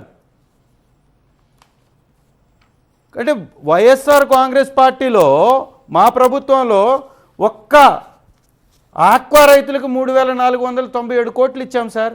మత్స్యకార భరోసా కింద 538 కోట్లు ఇచ్చాం సార్. శనగ రైతులకు బోనస్ కింద 3,300 కోట్లు ఇచ్చాం. ఒక పండ్ల రైతుల్ని సూక్ష్మ సేద్యాన్ని అభివృద్ధి చేయడానికి 3,365 కోట్లు ఇచ్చింది సార్ మా ప్రభుత్వం. 1,88,000 కోట్ల రూపాయలు ఖర్చు చేసినటువంటి ప్రతి డేటా పేపర్ మీద నుంచి మేము మాట్లాడుతుంటే వారు ఏమీ ఇవ్వకుండా రాష్ట్రాన్ని స్వర్ణాంధ్ర చేస్తానంటాడు. 2047కి 15% GST అంటాడు, GSDP సాధిస్తామంటాడు. అంటే చంద్రబాబు నాయుడు గారికి చెప్పేవాళ్ళు చులకనగా కనపడుతుంటారు. కాబట్టి ఈ రాష్ట్రంలో వాళ్ళు ప్రవేశపెట్టినటువంటి ఈ బడ్జెట్లో పూర్తిగా విద్యార్థులను కూడా మోసం చేశారు, విద్యా వ్యవస్థని సర్వనాశనం చేశారు. మీరు ముందు చెప్పినట్టుగా ఇంట్రోలో చెప్పినట్టుగా నేను ఒక మండల ఎంపీపీ అంటే మండల పరిషత్ మీటింగ్కి వెళ్ళాను. నేను మండల పరిషత్ మీటింగ్లో ఎంఈఓ వచ్చాడండి అక్కడికి. కలెక్టర్ గారు కాదు, ఎంఈఓ గారు. సార్ మీ మండలంలో మీరు ఖర్చు చేసినటువంటి ఖర్చు ఎంత అండి అని అడిగితే, సార్ మాకేమి డబ్బుని రిలీజ్ చేయలేదు, విధి విధానాలు ఇంకా ఖరారు చేయలేదు, గత ప్రభుత్వంలో మిగిలినటువంటి డబ్బుల్ని ఏ విధంగా ఉపయోగించాలో కూడా విధి విధానాలని చెప్పలేదు అని చెప్పారండి. అంటే ఎక్కడ నాడు నేడు స్కూల్స్ కింద 1,000 కోట్ల రూపాయలు ఖర్చు చేసి మేము నడిపింది ఎలా, ఇక్కడ 500 కోట్ల రూపాయలు ఇచ్చారు. అంటే పూర్తిగా ఈ యొక్క వ్యవస్థల్ని మొత్తాన్ని కూడా సర్వనాశనం చేయడానికి ఇంతకంటే ఉదాహరణ కావాలా? Right sir. సున్నా వడ్డీకి సంబంధించినటువంటి విషయం మీరు లేపారు. ఆ రోజు సున్నా వడ్డీ కింద సార్ 2,051 కోట్ల రూపాయలు రైతులకు సున్నా వడ్డీకి ఇచ్చాం, పంట రుణాలు. ఇవాళ పంట రుణాలు ఏమైపోయాయి? మహిళలకు ఇస్తానన్నటువంటి రుణాలు ఏమైపోయాయి? ఎక్కడా కూడా ఏ ఒక్క వ్యవస్థని కూడా, వైద్య వ్యవస్థను అయితే పూర్తిగా ప్రైవేట్ పరం చేసేశారు, విద్యా వ్యవస్థని సర్వనాశనం చేస్తుంది కనపడుతుంది. ఇక ఇరిగేషన్ అయితే రాయలసీమ ఎత్తిపోతల పథకాన్ని ఆ యొక్క పోతిరెడ్డిపాడుకి సమాధి కట్టే విధంగా పక్క రాష్ట్రమైనటువంటి తెలంగాణతోటి జత కట్టింది మనకి ఆ ముఖ్యమంత్రి గారే చెప్పారు. ఈ విధంగా పూర్తిగా ఈ రాష్ట్ర బడ్జెట్ ఈ యొక్క రాష్ట్ర పతనానికి దారులు ఎలా పడుతున్నాయో చూపిస్తున్నాయి. ఎందుకంటే వారు చెప్పినట్టుగా పెద్దలు చెప్పినట్టుగా 1,00,000 కోట్లు అప్పు వస్తే తప్ప ఇవన్నీ కావుగా. అంటే 1,00,000 కోట్లు తీసేసిన తర్వాత బడ్జెట్ ఎంత? ఆ బడ్జెట్లో కేవలం తెలుగుదేశం పార్టీ నాయకులకు ఉపయోగపడేటటువంటి కార్యక్రమాల కోసమే తరలించేస్తే మిగిలినటువంటి ఈ అరాకొరా కేటాయింపులు కూడా చెయ్యరని కదా దాని అర్థం. సంక్షేమానికి వారు ఏదైతే కేటాయించారో అది చెయ్యాలంటే 1,00,000 కోట్లు అప్పు చేయాలి. 1,00,000 కోట్ల అప్పు పుట్టకపోతే అవి కూడా చెయ్యరనే కదా. కాబట్టి సంక్షేమాన్ని పూర్తిగా గాలికి వదిలేశారు, ప్రజా ఆరోగ్యాన్ని పూర్తిగా గాలికి వదిలేశారు, విద్యా వ్యవస్థని పూర్తిగా సర్వనాశనం చేశారు, ఉద్యోగాల్ని కంప్లీట్గా మోసం చేశారు. సార్ మాధవరావు గారు, ఈరోజు బడ్జెట్ చూశాక ఫస్ట్ రియాక్షన్, ఈ బడ్జెట్ ఎలా ఉందనిపిస్తోంది? వాళ్ళు చెప్పినటువంటి, వాళ్ళు ఆశలు కల్పించినటువంటి అంశాలు, సంక్షేమం కానీ అభివృద్ధి కానీ, వీటన్నిటినీ పట్టాలెక్కించేలా, పరుగులు పెట్టించేలా ఈ బడ్జెట్ కనిపిస్తోందా? సార్ ఈ బడ్జెట్ అయితే ఈరోజు మేము మొత్తం చూసాం, వాళ్ళు చదివేటప్పుడు పచ్చి అబద్ధాల పుట్టలాగా ఉంది సార్ ఈ బడ్జెట్ అని చెప్పి మేము చెప్తా ఉన్నాం క్లియర్గా. ఎందుకంటే లాస్ట్ బడ్జెట్ కూడా మేము చూసాం. ఓకే, ఇదే విధంగా లాస్ట్ బడ్జెట్లో కూడా 3,30,000 కోట్లు బడ్జెట్ మేము కేటాయింపులు చేసామని చెప్పి లోటు వచ్చి అప్పుడు కూడా 90,000 కోట్లు అప్పులు తీసుకొచ్చి ఈ బడ్జెట్ని ఫుల్ఫిల్ చేస్తామని చెప్పిన వాళ్ళు 2.5 లక్షల కోట్లు అప్పు తీసుకొచ్చి గత ప్రభుత్వాన్ని నడిపిన పరిస్థితి సార్. గత సంవత్సరం మొత్తం కూడా మేము చూస్తూ ఉన్నాం. మొత్తం 3,32,000 కోట్లు అప్పులు తెస్తే 20 నెలల్లో 2025, 26, 12 నెలల కాలంలో వాళ్ళు తెచ్చిన అప్పే 2.5 లక్షల కోట్లు సార్. బడ్జెట్ పెట్టింది 3,20,000 కోట్లు అయితే వాళ్ళు తెచ్చిన అప్పే 2.5 లక్షల కోట్లు ప్రభుత్వం నడపడానికి తీసుకొచ్చింది లాస్ట్ ఇయర్లో. ఈ రోజు కూడా అదే అబద్ధాలు, అదే విధంగా మళ్ళీ 3,32,000 కోట్లు అని చెప్పి ఈరోజు ఈ బుక్లో పెట్టిన తర్వాత ఏ రంగానికి కూడా గత సంవత్సరం కంటే తక్కువే బడ్జెట్ కేటాయింపులు జరిగినాయి గత సంవత్సరంలో కంటే కూడా. ఒకటి చేనేతలకి దీంట్లో ప్రధానంగా మనం గమనిస్తే మొన్న మార్చిలో జీవో ఇచ్చారు సార్. 200 యూనిట్లు 500 యూనిట్లు విద్యుత్ ఫ్రీగా ఇస్తామని జీవో ఇచ్చి గత సంవత్సరం ₹1 కూడా వాళ్ళకి రాయితీ ఇచ్చిన పరిస్థితి లేదు సార్. చేనేతలకి పూర్తిగా వాళ్ళు మోసం చేసి మళ్ళీ ఈ బడ్జెట్ బుక్లో ఏప్రిల్ 1 నుంచి అమలు చేస్తామని చెప్పి ఈరోజు ఎంత దారుణంగా రాశారంటే ₹1 కూడా ఇవ్వలేదు సార్ సబ్సిడీ వాళ్ళకి. అదే కాకుండా వ్యవసాయానికి వీళ్ళు ఏదైతే చెప్తున్నారో వ్యవసాయ రంగానికి బడ్జెట్ కేటాయింపులు మేము 53,752 కోట్లు వ్యవసాయ రంగం అనుబంధ సంఘానికి అని చెప్పి పెట్టారు దీంట్లో. కానీ అది కూడా మళ్ళీ బడ్జెట్ బుక్లోకి వ్యవసాయ రంగ బడ్జెట్ దానికి అసలు పొంతం లేదు. నీటిపారుదల శాఖకి జలవనరుల శాఖ అని చెప్పి పెట్టారు. ఆ బుక్కి ఈ బుక్కి కూడా పొంతం లేదు. అక్కడ 17,000 కోట్లు అంటున్నారు, ఇక్కడ 18,000 కోట్లు అంటున్నారు. అక్కడేమో 16,000 కోట్లు అని చెప్పారు, ఇక్కడ 52,000 53,000 కోట్లు అని చెప్తున్నారు. వాళ్ళు ఇచ్చిన బుక్కుల్లోనే అన్ని అబద్ధాలు సార్. వాళ్ళు ఇచ్చిన బుక్కుల్లోనే ఎక్కడ ఒకదానికి పొంతం లేకుండా కేటాయింపులు చూపించారు వాళ్ళు. పోతే ఇంకొకటి అదే మేము అడుగుతాం క్లియర్గా, వీళ్ళు ఏదైతే గూగుల్ సంస్థతో $15 బిలియన్ 1,35,000 కోట్ల విలువైన ఏ ఆధారిత డేటా సెంటర్ తీసుకొచ్చామని చెప్తా ఉన్నారు. నేను మొన్ననే దీని మీద లోకేష్ గారు నిలదీయడం జరిగింది. మీరు డేటా సెంటర్ గత ప్రభుత్వంలో తీసుకొచ్చింది 15,000 ఉద్యోగాల కల్పనతో పాటు డేటా సెంటర్ ఇస్తామని మేము ఆ రోజు హామీ ఇచ్చింది గత ప్రభుత్వం, జగన్మోహన్ రెడ్డి గారి ప్రభుత్వంలో. కానీ మీరు దీంట్లో అసలు ఉద్యోగాల కల్పన ఊసే లేదు. ఈ బుక్లో ఉద్యోగాల కల్పన ఊసే లేకుండా $15 బిలియన్ పెట్టుబడితో 1,30,000 కోట్లు పెట్టుబడి వస్తున్న అబద్ధాలు వాళ్ళు ఇచ్చారు. దీంట్లో మీరు ఉద్యోగాల కల్పన పక్క రాష్ట్రాలకు వెళ్ళిపోతూ ఉంటే వాళ్ళకి భూములు కేటాయించి అసలు ప్రపంచంలో ఏం రాశారంటే దీంట్లో చారిత్రక ఒప్పందం తీసుకొచ్చారంట.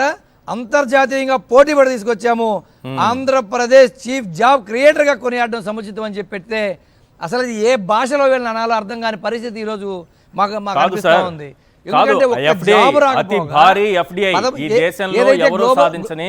ఒక భారీ ఎఫ్డిఐ ఈ రాష్ట్రానికి వచ్చింది, గూగుల్ డేటా సెంటర్. మొన్న గూగుల్ డేటా సెంటర్ రాష్ట్ర ప్రభుత్వానికి లెటర్ రాసింది.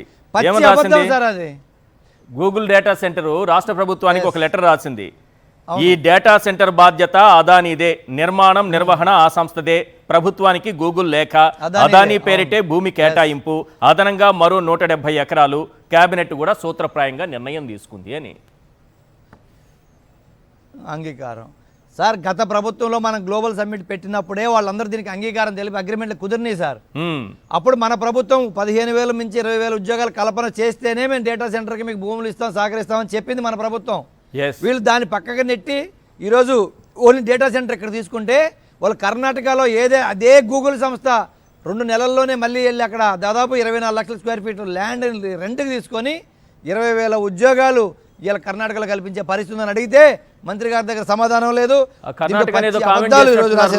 మేము అది కూడా అడుగుతా ఉన్నాం. మేము కర్ణాటక నుంచి అలా వచ్చి ఇలా పోతారు మీకు ముఖ్యమంత్రి గారు అని చెప్పారు.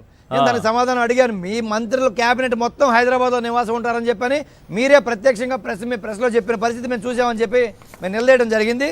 అదే కాకుండా ఏదైతే ఈ రోజు చెప్తా ఉన్నారో ఫిషింగ్ సంబంధించి కానీ ఎక్స్పోర్ట్ మత్స్య సంబంధించి కానీ అభివృద్ధి సంబంధించి కానీ Ramayapatnam port 75%, Mulapeta 65%, Machilipatnam 50%, Kakinada SEZ port 32% complete అయిందని చెప్తున్నారు.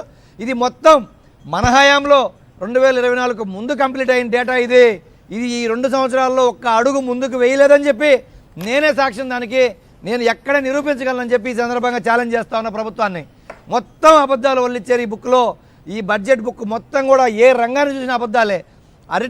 ఇలా చూస్తే ఏది ఫిషింగ్ హార్బర్లు కూడా వాళ్ళు తీసుకొచ్చామని చెప్తున్నారు. 4 పోర్ట్లు, 10 ఫిషింగ్ హార్బర్లు, 5 జెట్టులు తీసుకొచ్చింది మన ప్రభుత్వం. వాటి నిర్మాణాలు తీసుకొచ్చింది మన ప్రభుత్వం. మొత్తం ఇన్వెస్ట్మెంట్ చేసింది మన ప్రభుత్వం. అయితే మళ్ళీ ఫేజ్ 2 హార్బర్లను ఈపీపీ పద్ధతిలో పునఃటెండర్ చేసే సకాలంలో పూర్తి చేయబడతాయని చెప్తున్నారు. పచ్చి అబద్ధాలు చెప్తా ఉన్నారు సార్. మొత్తం పూర్తిగా పోర్ట్లన్నీ పక్కన పెట్టేశారు, ఫిషింగ్ హార్బర్లు పక్కన పెట్టేశారు. ఏదైతే మెడికల్ దాంట్లో కూడా లాస్ట్ ఇయర్ 20,000 కోట్ల బడ్జెట్ పెట్టారు. మెడికల్ హెల్త్ సంబంధించిన దాంట్లో 19,000 కోట్లు తగ్గించారు ఈ సంవత్సరం. మళ్ళీ మెడికల్ కాలేజీలన్నీ కూడా ప్రైవేట్ పరం చేస్తాం, టెండర్లకు వేస్తే ఒక్కరు కూడా రాని పరిస్థితి మనందరం కూడా చూసాం. ఈ రకంగా అన్ని అబద్ధాలు చెప్పుకుంటూ పోతే ఈ సంవత్సరమే మొత్తం ఆరోగ్యశ్రీ సేవలు బంద్ చేసి రాష్ట్ర వ్యాప్తంగా హాస్పిటల్ కూడా బంద్ కాల్పారు చేసిన పరిస్థితులు కూడా మనం చూసాం. మరి 20,000 కోట్ల బడ్జెట్ ఎక్కడికి వెళ్ళింది? మీరు తెచ్చిన అప్పులు 2.5 లక్షల కోట్లు ఎక్కడికి వెళ్ళినాయి? మీరు పెట్టిన 3,30,000 కోట్లు ఎక్కడ ఉన్నాయి? మరి రాష్ట్రానికి వచ్చిన ఆదాయం ఏది? మీరు సృష్టించిన ఆదాయం ఏది? ఇక్కడ మాకు సృష్టించిన ఆదాయమే కనిపించలేదు. 2.5 లక్షల కోట్లు అప్పులు తెచ్చారు, 3,20,000 కోట్లు బడ్జెట్ పెట్టామని చెప్పారు లాస్ట్ దాంట్లో. పచ్చి అబద్ధాలు అయితే మీరు చెప్తా ఉన్నారు. దీంట్లో మేము అడుగుతా ఉన్నాం ఇంకొక విషయం. ఈ ఏదైతే ఒక్క నిమిషం సార్, ఇదైతే వైద్య ఆరోగ్య శాఖ అయిపోయింది ఇది కదా, ఇది వీళ్ళు పచ్చి అబద్ధాలు కూడా దీంట్లో ఇస్తాను. ఒకటి గృహ నిర్మాణ శాఖ 6,300 కోట్లు అని చెప్తున్నారు. అవును, జగన్మోహన్ రెడ్డి గారు దాదాపు 39 లక్షల మందికి ఇళ్ల పట్టాలు ఇచ్చి ఇళ్ల నిర్మాణం స్టార్ట్ చేస్తే ఒక్క ఇంటి పట్టా కూడా ఈ 2 సంవత్సరాలు ఇచ్చిన పరిస్థితులు లేవు. గృహ నిర్మాణ సంఘాన్ని మళ్ళీ 6,300 కోట్లు అని చెప్తాను. పచ్చి అబద్ధం సార్ ఇది కూడా. 2 సెంట్లు భూమి ఎవరికైనా ఇచ్చారా? ఒకరికైనా ఇచ్చారా 2 సెంట్లు భూమి 3 ఏళ్ల కాలంలో, ఈ 20 నెలల కాలంలో? ఈ రాష్ట్రంలో ఒక్కరికి కూడా ఇవ్వలేదని మేము చెప్పి మేము సందర్భంగా చెప్తా ఉన్నాం. మీరు నిరూపించండి కావాలంటే. ఇంకోటి వ్యవసాయం సంబంధించి వస్తే మేము అరటి పంటలు ఎక్స్పోర్ట్ చేసామని చెప్తున్నారు సార్. పచ్చి అబద్ధం. రాష్ట్రం అంతా చూసింది. కడప జిల్లాలో అరటి పంటకు ధర లేక 2 రూపాయలు కిలో కొనేవాడు లేకపోతే వాళ్ళు పంటను చేలో తగలబెట్టిన పరిస్థితులు రాష్ట్ర ప్రజలందరూ కూడా చూశారు.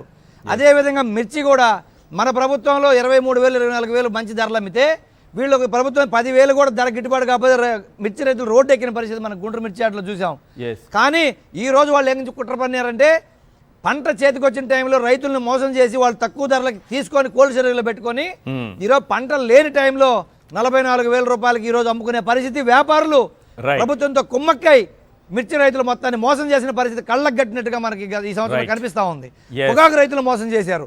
పంట చేతికి వచ్చిన టైంలో సగం ధర ఉంటుంది, పంట అయిపోయిన తర్వాత ఏమో డిమాండ్ వచ్చిందని చెప్పి వ్యాపారస్తులు అమ్ముకునే పరిస్థితి వచ్చింది.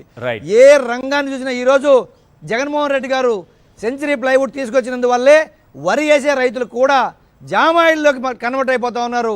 2,500 రూపాయలు జామాయిల్ టన్ను ఉన్న పరిస్థితుల నుంచి 10,000 రూపాయలు ఈరోజు టన్ను అమ్ముతుందంటే జగన్మోహన్ రెడ్డి గారు ఈ రాష్ట్రానికి తీసుకొచ్చిన పరిశ్రమల వల్లే, ఈ ప్లైవుడ్ పరిశ్రమలను తీసుకొచ్చినందువల్లే వ్యవసాయంలో ఉన్న ఏదైతే మన జామాయిలకి డిమాండ్ వచ్చిందో దానివల్ల ఇలా 4 రెట్లు రేటు పెరిగి వరి మానేసి జామాయిల ఆదాయం ఉందని చెప్పి ప్రకాశం నెల్లూరు జిల్లా రైతులు దాన్ని డైవర్ట్ అయ్యే పరిస్థితులు ఈరోజు ఉన్నాయి.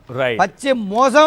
మేము రాబోయే ఈ బడ్జెట్ సెషన్లో ఈ బడ్జెట్లో ప్రతి రంగాన్ని ప్రభుత్వాన్ని నిలదీసి వాళ్ళ తప్పులు ఎత్తి చూపించి ప్రజలకి అర్థమయ్యేలాగా వీళ్ళు చేస్తున్న మోసాలను మేము ఎత్తి చూపిస్తామని చెప్పి సందర్భంగా తెలియజేస్తాం. రైట్. వెంకటరెడ్డి గారు, మొత్తం కంప్లీట్గా బడ్జెట్ కాపీ మొత్తం చదవకపోయినా మనకి ఇప్పటి వరకు మా ఆర్థిక మంత్రి గారు చదివి వినిపించిన బడ్జెట్, మీ దగ్గర ఉన్నటువంటి సమాచారం మొత్తం చూస్తే ఏమనిపిస్తుంది? ఈశ్వర్ గారు, ముందుగా మీకు ప్యానెల్లో ఉన్న అందరికీ, అట్లానే సాక్షి టీవీ ప్రేక్షకులందరికీ నమస్కారాలు. గుడ్ ఆఫ్టర్నూన్ అందరికీ.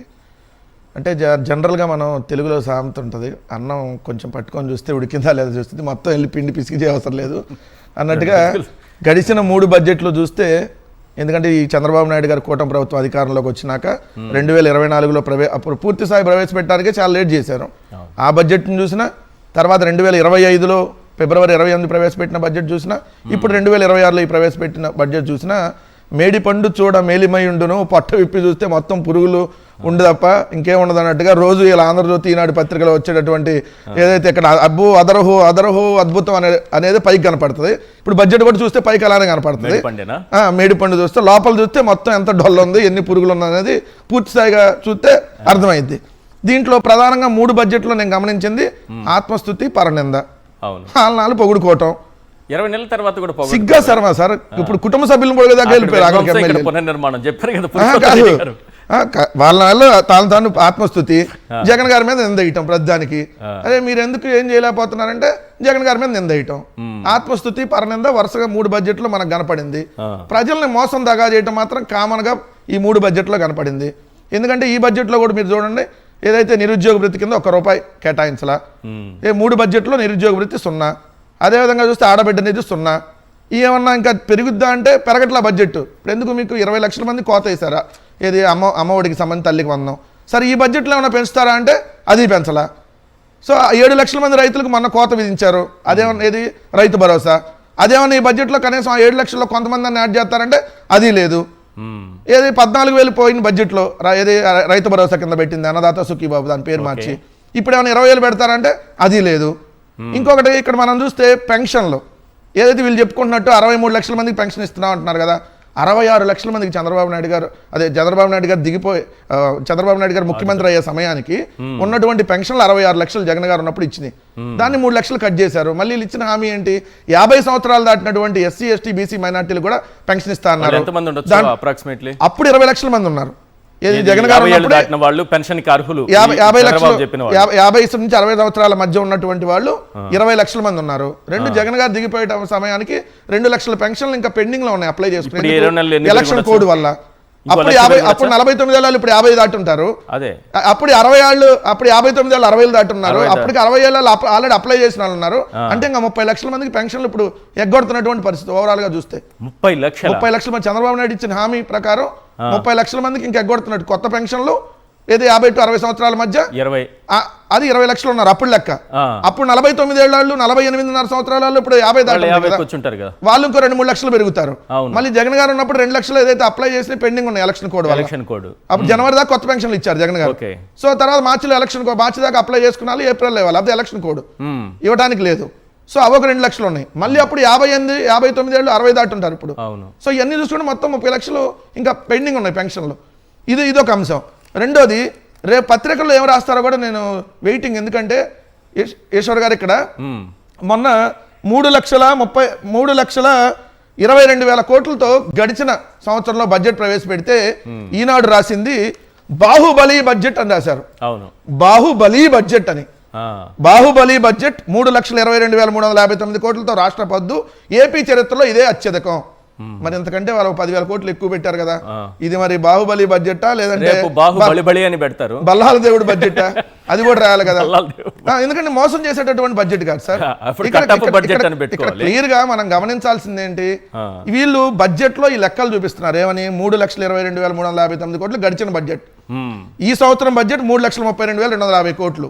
10,000 కోట్లు కరెక్ట్ గా పెంచి అటు ఇటు లెక్కలేసి ఇచ్చారు. పోయినసారి వీళ్ళు బడ్జెట్ లో చెప్పినట్టుగా ఆదాయం వచ్చిందా లేదా, పాయింట్ నెంబర్ 1. ఎందుకంటున్నాను, రాష్ట్ర పన్నుల ద్వారా గడిచిన ఏడాది 1,09,000 కోట్ల ఆదాయం వస్తుందని వీళ్ళు ఇచ్చారు బడ్జెట్ లో. కానీ మొన్న నవంబర్ వరకు చూసుకుంటే 8 నెలల కాలానికి వచ్చింది కేవలం 68,000 కోట్లు. 2 పన్నేతర ఆదాయం 19,119 కోట్లు వస్తుందని బడ్జెట్ లో ఇచ్చారు.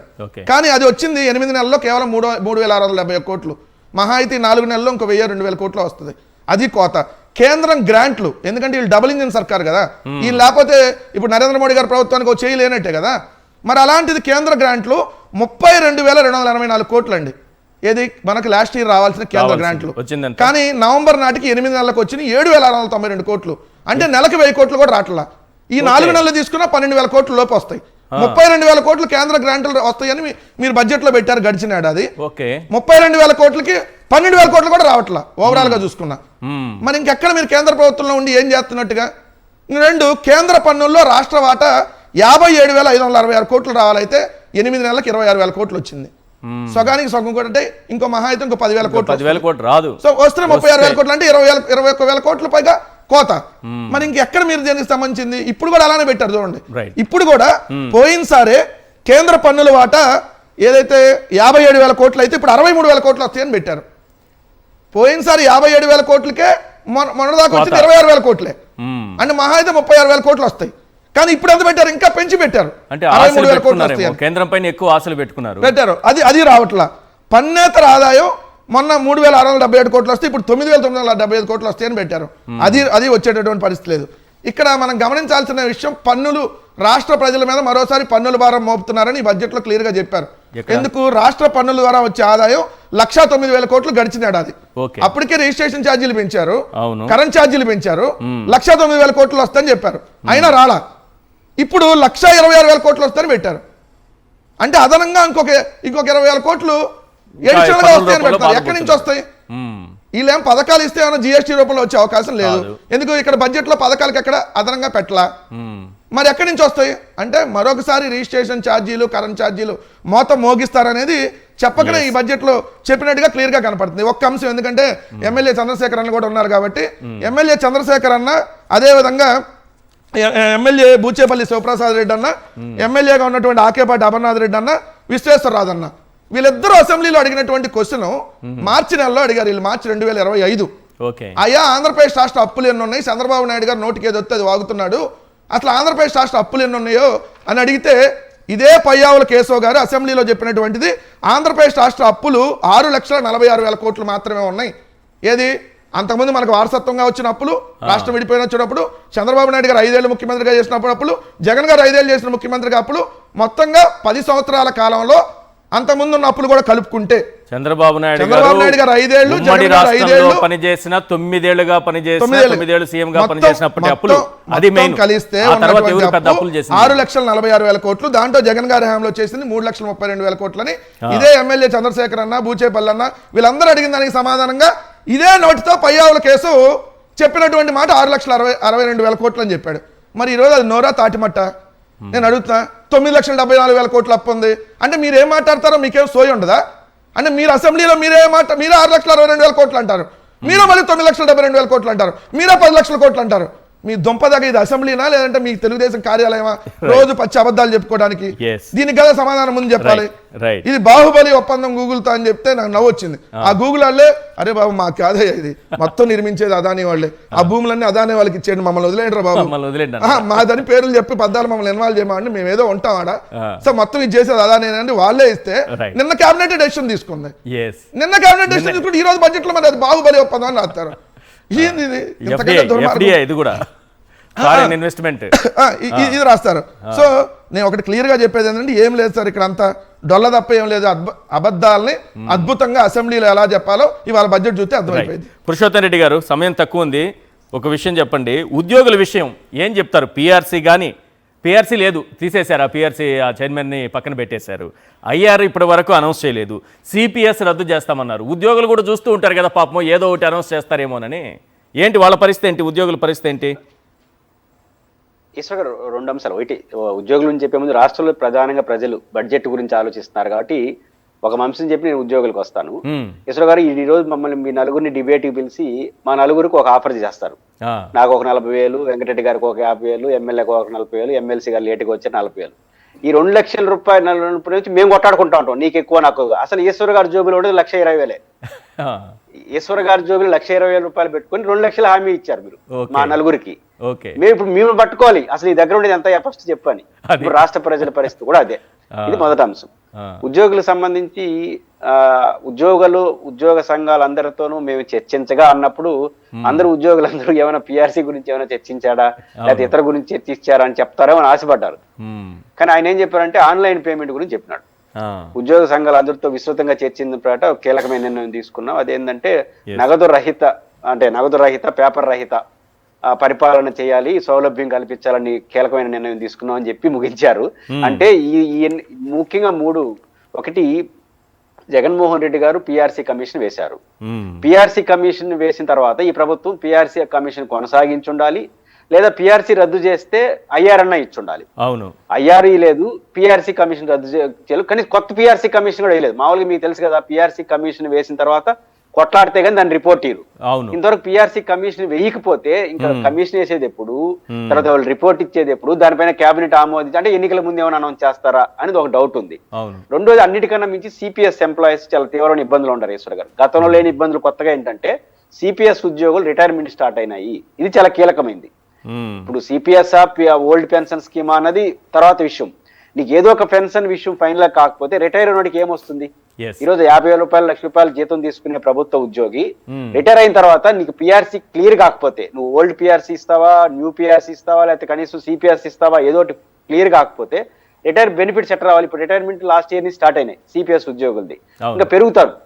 వీళ్ళు బాధ మొన్నాతీతం.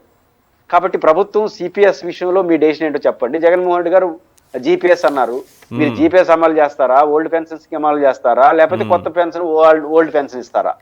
ఉద్యోగుల ఆత్మగౌరవాన్ని కాపాడుతామంటే అర్థం ఏమీ చెప్పకుండా ఉండడమేనా?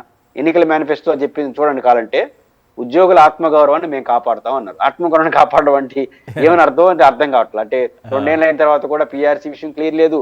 జగన్మోహన్ రెడ్డి గారు అధికారంలోకి వచ్చిన మొదటి నెలలో ఐఆర్ ఇచ్చాడు 27%. ఈ ప్రభుత్వం వచ్చిన వెంటనే ఐఆర్ ఈకపోగా పిఆర్సీ కమిషన్ రద్దు చేసింది. జీపీఎస్ విషయం తేల్చు. కాబట్టి ఉద్యోగుల విషయంలో జీపీఎస్ మీరు పెన్షన్ విషయం క్లియర్ చేయండి, పిఆర్సీ విషయం క్లియర్ చేస్తారా, లేకపోతే కనీసం ఐఆర్ ఇస్తారా? ఈ రెండిట్లో ఏవి తేల్చకపోతే మాత్రం ఉద్యోగులు చాలా ఇబ్బంది పడే పరిస్థితి వస్తుంది. రైట్. చంద్రశేఖర్ గారు, సమయం తక్కువ ఉంది, ఒక 2 మినిట్స్లో మీరు కన్క్లూడ్ చేయండి. నిరుద్యోగ భృతి ఇవ్వకుండా, ఆడబిడ్డ నిధి 3 ఏళ్లుగా ఇవ్వకుండా, 50 ఏళ్లకే ఎస్సీ ఎస్టీ బీసీ మైనారిటీలకి పెన్షన్ ఇవ్వకుండా ఎట్లా అవుతుంది సార్? సూపర్ 6 సూపర్ హిట్ పదే పదే చెప్పుకుంటున్నారు.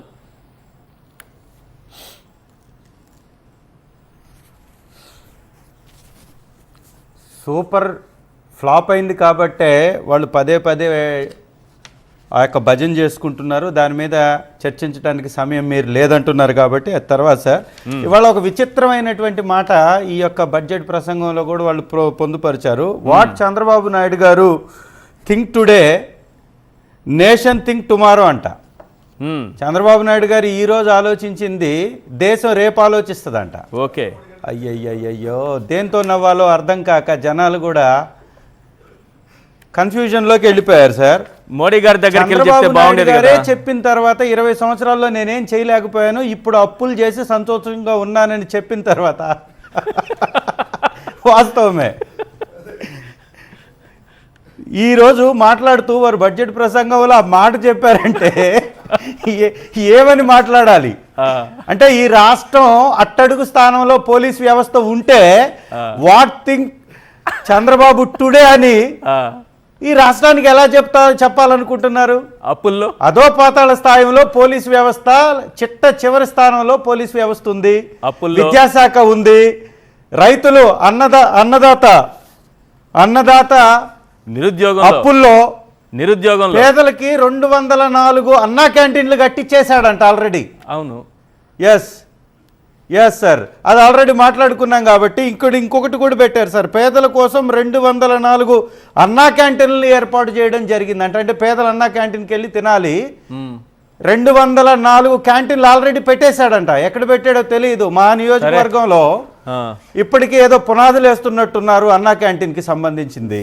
సరే, చంద్రబాబు నాయుడు గారు చెప్పినటువంటి అన్నా క్యాంటీన్ లో అన్నం తినాలంటే చంద్రబాబు నాయుడు గారు ఎప్పుడు తినాలో తెలియదు. 204 అంటే ఒకటే కదా మరి. 204 ఎక్కడి నుంచి అయింది? ఎక్కడి నుంచి తినేది? 200 మంది రోజుకి. ఆల్రెడీ ఇంతకు ముందు కొన్ని కట్టున్నాడు. సో చంద్రబాబు నాయుడు గారి రెండవది సార్ 16,347 ఉపాధ్యాయుల నియామకాల ప్రక్రియ శ్రీకారం చుట్టిందంట. ఎంత అబద్ధం అంటే ఇది సార్. మా నియోజకవర్గంలో ఎర్రగొండపాలెం మండలంలో కొలుకులు అనేటటువంటి ఒక ప్రభుత్వ పాఠశాల ఉంది. వందల మంది ఉపాధ్యాయులు, వందల మంది విద్యార్థులు ఉన్నారు అక్కడ, ఉపాధ్యాయులు లేరండి. 150 ఉపాధ్యాయ ఖాళీలు ఉన్నటువంటి నియోజకవర్గం మాది. 150 సార్. ఓకే. అంటే అది క్లాస్కి ఒకరు చొప్పున కాదండి, మళ్ళీ లాంగ్వేజ్తో తీసుకుంటే చాలా ఎక్కువ కావాలి. అంటే ఒక్క ఉద్యోగం ఇవ్వలేదు, సింగిల్ ఉద్యోగం ఈ రోజు వరకు 2 సంవత్సరాల్లో ఒక్క ఉద్యోగం ఇవ్వలేదు, ఒక్క పెన్షన్ ఇవ్వలేదు, ఒక్క కొత్త ఇళ్ళు కట్టలేదు, ఒక స్థలం ఇవ్వలేదు, ఒక పొలానికి ఉచిత సబ్సిడీ ఇవ్వలేదు, ఒక పొలానికి పంట నష్టం చేయలేదు, ఒక నిరుద్యోగికి ఉద్యోగం ఇవ్వలేదు. ఏం చేశారయ్యా? 3 సంవత్సరాల నుంచి ఇవాళ 2 సంవత్సరాలు అయిపోయి 3వ సంవత్సరం బడ్జెట్ కేటాయింపుల్లో కూడా మహిళలకు ఇస్తానన్నటువంటి 10 లక్షల సున్నా వడ్డీ ఊసే ఎత్తలేదు.